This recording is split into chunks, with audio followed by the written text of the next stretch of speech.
Welcome back to In the Garden. I am joined here by Austin from Grange Co-op, and today we're talking about clematis vine plants. Now, this is one of your favorite topics and plants to talk about.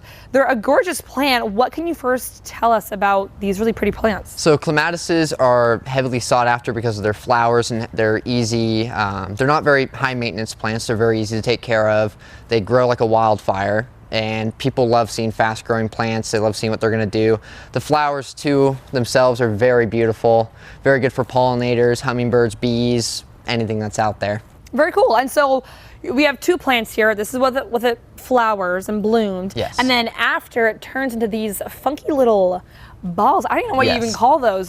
So those are just the after blooms. That's where the seeds are going to form from. So these are at two different life stages in their lives. So like she said, we have the one that's currently in bloom, and we have one that is after bloom. Very cool.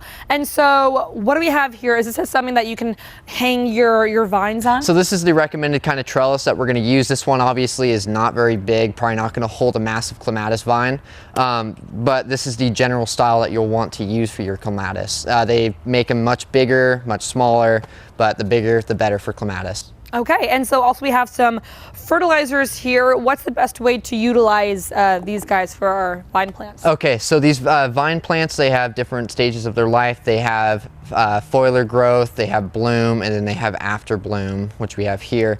So we have a high nitrogen fertilizer here. This is going to be best for when you're in veg, when you're growing mainly just leaves. So in the early spring, when these kind of start to come back to life, this is what you're going to want to hit them with. Later on in the season, once they start putting on buds and flowers, you're going to want to hit them with a higher phosphorus and potassium fertilizer that's really going to utilize that phosphorus and potassium to produce vigorous buds. Okay, and is there ever a situation where you might, not water enough and might need to pick off some dead parts? Or So kind of yes and no. During the spring, you do want to do a nice pruning up, find dead things that have no buds. You'll just chop those off. They're just a waste of space. And then right here, now that we're past our bloom, if we want to utilize more blooms, what we'll do is we'll do what's called deadheading. And that's what's going to happen is we're going to cut off these already bloomed flowers, and that's going to give the plant more energy. So instead of the plant using its energy to form seeds in these pods, it's going to take that energy to producing more foliage and more blooms.